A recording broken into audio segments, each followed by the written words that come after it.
Breaking. African presidents now called governors. What this really means.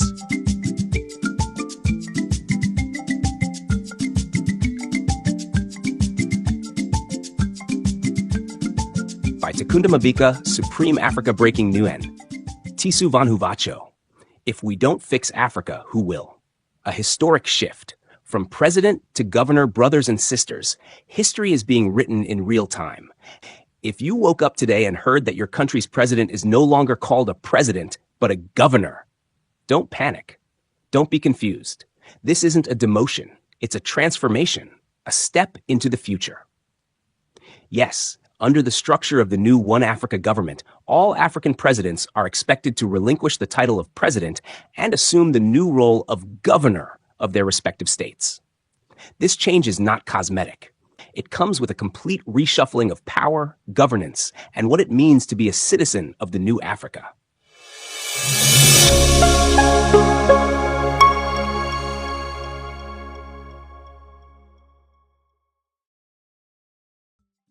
Okay, imagine you wake up, check the news, and see this headline, African presidents now called governors. I mean, what do you even think? Is that like a demotion, some kind of rebranding? Or something much, much bigger. Yeah. Exactly. That's the hook from this YouTube transcript we're looking at today. It just immediately makes you go, wait, what is going on? It really does grab you, doesn't it? Because this isn't just about changing job titles. Right. Our deep dive today is into this proposed One Africa government.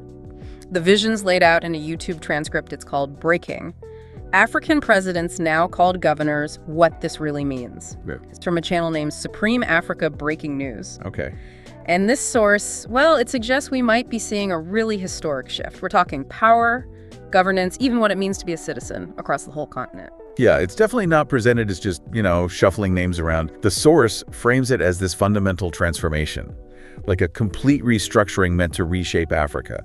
The video even calls it a step into the future. And to really get how huge this proposal is, you first need to think about the kind of power presidents currently have in most African countries. It's immense. Right.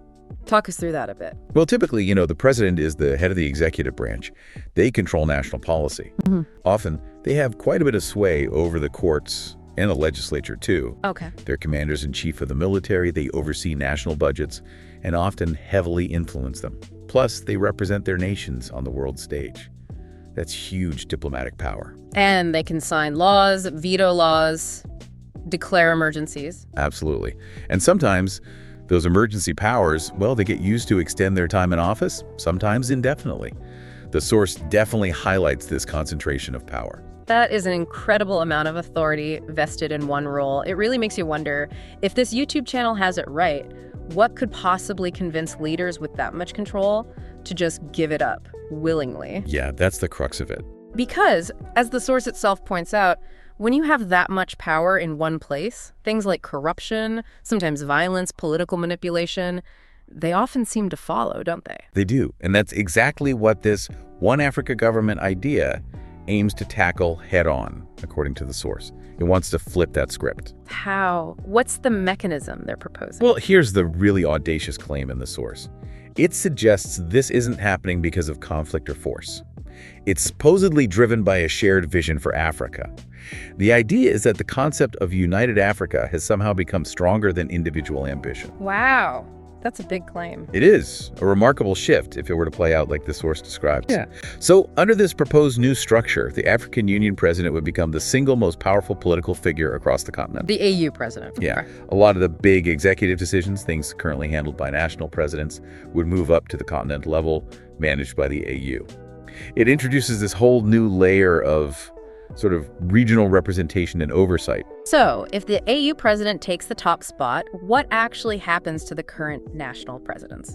What's the source say about their new role? Because that seems like the most shocking detail. That's where the name change comes in, and it signifies a huge shift in function. Those current national presidents, Yeah. they become governors of their respective states or nations acting as states within the union. Governors. And their focus would narrow dramatically.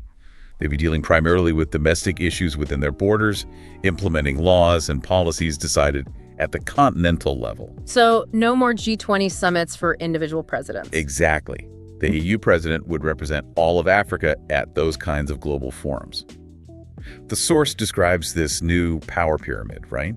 Designed to spread out that concentrated national power and push major decision-making upwards. Okay, break down that pyramid for us. Right at the top, the African Union president. Now, initially, the source says this position would be filled using some kind of rotational system among regions. But the goal is full Pan-African elections for this role by 2036.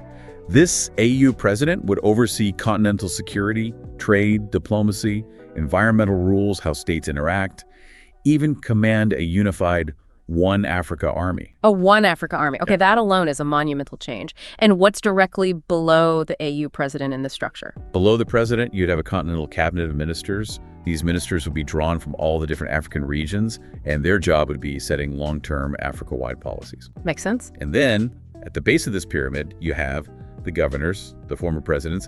They run their local states, they put those continental laws into practice, and they participate in a council of governors. So they have input, but they can't just override AU law. It sounds incredibly streamlined, almost neat on paper, but Africa is, incredibly diverse, 54 nations with vastly different histories, political systems, languages. What challenges does the source acknowledge, or maybe what does it seem to gloss over in trying to implement something this unified? That's always the massive question with grand unification projects, isn't it? The source frames it less as a loss of sovereignty and more as a pooling of it. Pooling it for a greater good. Kind of. Driven by this higher ideal of unity, it implies that the benefits, like, say, better security against coups or foreign meddling, would eventually outweigh purely national interests. For the average person, it suggests smoother governance, continental protection, and a truly unified economy. Okay, let's talk about that. The economy. And movement. The source mentions things like a universal African ID card, a common visa system. Yeah, imagine just moving freely, say from Zambia to Morocco, or Nigeria across to Ethiopia, using one ID.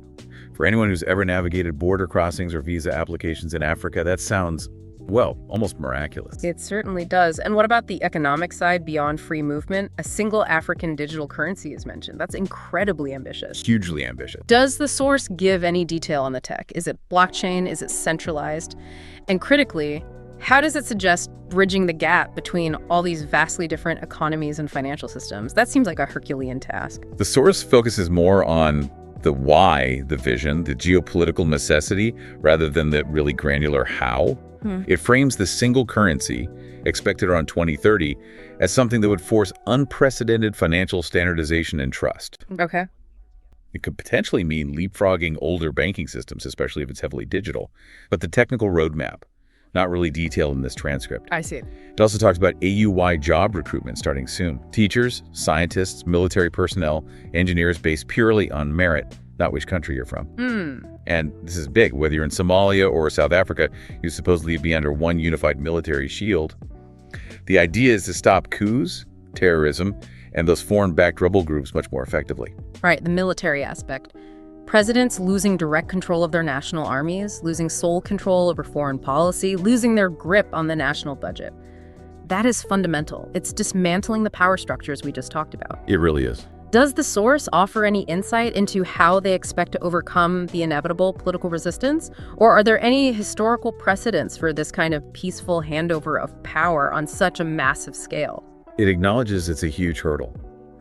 The source portrays it as a conscious, very difficult decision made by the current presidents. A willing surrender. That's the narrative, yes. Losing national command of armies, foreign policy independence, budget monopolies, all aligning now with continental goals.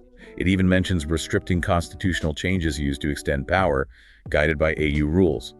National media, too, would apparently align with new AU standards. Wait, AU standards of journalism, that jumped out at me. Media can be a very sensitive topic. Does the source elaborate on what those standards are? What's the goal there, implicitly? It doesn't detail the standards themselves, which definitely leaves questions.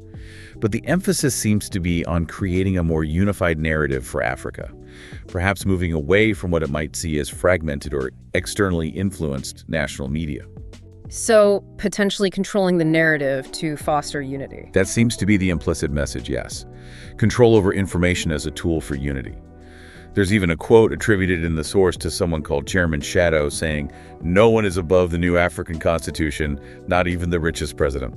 That's a strong statement. It underlines this supposed commitment. So what's the timeline look like for this massive overhaul, according to the source? It suggests things start moving pretty quickly.